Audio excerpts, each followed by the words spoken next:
എല്ലാ പ്രേക്ഷകർക്കും എൻ്റെയും BLM-ൻ്റെയും ഓണാശംസകൾ. ഗുജറാത്തിലും ഉത്തരാഖണ്ഡിലും BJPക്ക് നേരിയ മുൻതൂക്കം മാത്രമേ ഉള്ളൂ എന്നാണ് ഇപ്പോൾ ഏറ്റവും ഒടുവിൽ സർവേ ഫലങ്ങളിലെല്ലാം പുറത്തു കാണുന്നത്. അതായത് റിപ്പബ്ലിക് ചാനൽ ഉൾപ്പെടെ പല ഗോതി മീഡിയകളും മുൻനിര മാധ്യമങ്ങളെന്ന് പറയുന്ന ഇന്ത്യയിലെ സോഫ്റ്റ് കോൾഡ് ടോക്സിക് ചാനലുകൾ അങ്ങനെ തന്നെ പറയണം. അവരെല്ലാം BJPക്ക് പ്രൊജക്റ്റ് ചെയ്യുന്ന മാക്സിമം നമ്പർ ഓഫ് സീറ്റ് എന്ന് പറയുന്നത് UPയിൽ 220 ആണ്. അവർക്ക് തന്നെ മനസ്സിലായി കഴിഞ്ഞിരിക്കുന്നു BJPക്ക് ഭരണം പിടിക്കുക എന്നത് പോലും പ്രയാസകരമാണ്. തങ്ങൾ ഭഗീരഥ പ്രയത്നം നടത്തി വ്യാജ നുണകളിൽ ചമച്ച് പല സത്യസന്ധമായ വാർത്തകളും കൊടുക്കേണ്ട വാർത്തകളും എല്ലാം മുക്കി മെയിൻ പ്ലാറ്റ്ഫോമുകളിലെല്ലാം ഒരു പുകമറ സൃഷ്ടിച്ച് ഇമ്പാക്റ്റ് ഉണ്ടാക്കിയാൽ മാത്രമേ ഉത്തരാഖണ്ഡിലും UPയിലും വിജയിക്കാൻ സാധിക്കുകയുള്ളൂ. UPയിൽ യോഗിക്ക് വീണ്ടും ഒരു അവസരം, ഉത്തരാഖണ്ഡിൽ പുഷ്കർ സിംഗ് ധാമിക്ക് വീണ്ടും ഒരു അവസരം എന്നിവ ലഭിക്കുകയുള്ളൂ. പക്ഷേ ഉത്തർപ്രദേശിൽ ഒരു വലിയ ജൻസി മൂവ്മെൻറ്റ് നടക്കുന്നുണ്ട്. വലിയ തരത്തിൽ ഒരു പ്രതിഷേധ സ്വരം എല്ലാ മണ്ഡലങ്ങളിലും പ്രകടമാകുന്നുണ്ട്.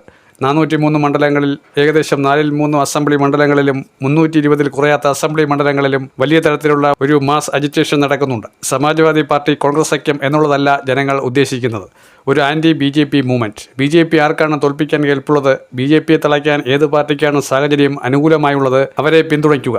നമ്മളിത് ബീഹാറിലെ ഉപതെരഞ്ഞെടുപ്പ് റിസൾട്ടിൽ കണ്ടതാണ്. എങ്ങനെയാണ് അവിടെ പ്രശാന്ത് കിഷോർ ഒരു ഉപതെരഞ്ഞെടുപ്പിനെ ജയിച്ച് കാണിച്ചത് എന്നുള്ളത്. അത് അദ്ദേഹത്തിൻ്റെ പാർട്ടി കരുത്തനായതുകൊണ്ടോ അല്ലെങ്കിൽ അദ്ദേഹത്തിന് ഭയങ്കര കരുത്തുള്ളത് കൊണ്ടോ ഒന്നുമല്ല. അത് UPയിലും സിംപ്ലി ആപ്ലിക്കബിൾ ആണ്. BJPക്ക് ഒരു ഷോക്ക് ട്രീറ്റ്മെൻറ്റ് കൊടുക്കാൻ ഇതിലും മികച്ചൊരു അവസരമില്ല എന്ന് ഹിന്ദി ഹൃദയഭൂമിയിലെ ആളുകൾക്ക് തന്നെ മനസ്സിലാക്കി കഴിഞ്ഞിരിക്കുന്നു. അവരെ മുഴുവൻ കബളിപ്പിക്കുകയായിരുന്നു. രാമഭക്തിയുടെ പേരും പറഞ്ഞ് തങ്ങളെ ചൂഷണം ചെയ്യുകയായിരുന്നു. ടൺ കണക്കിന് അടിച്ചുമാറ്റുന്ന ഒരു വലിയ കുംഭകോണം നടന്നിട്ട് തങ്ങളുടെ കണ്ണിന് താഴെ ഒരു വലിയ കാട്ടുകൊള്ള നടന്നിട്ട് ഒന്നും മിണ്ടാനാകാത്ത, ഉരിയാടാനാകാത്ത അവസ്ഥ. അതിലെല്ലാം അറിഞ്ഞോ അറിയാതെയോ അവരും അവരുടെയൊക്കെ കുടുംബവും ഉത്തരവാദികളാണോ എന്ന് വിശ്വസിക്കുന്നവരാണ് പാവം ഭക്തർ. ജനങ്ങളെ മുഴുവൻ വിഡ്ഢികളാക്കി അധികാരത്തിൻ്റെ എല്ലാ സുഖലോലുപതയിലും ഇരിക്കുന്ന യോഗിക്കും മോദിക്കും കിട്ടാൻ പോകുന്ന ഏറ്റവും മികച്ച ഒരു ന്യൂ ഇയർ ബമ്പറായിരിക്കും UPയിലെ തോൽവിയെന്ന് ഇപ്പോഴേ എഴുതി വയ്ക്കാം.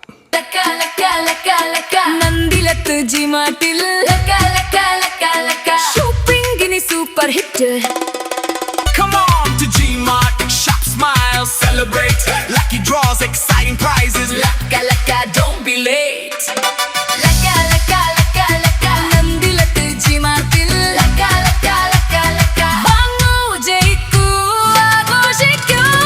Nandilat G-Mart.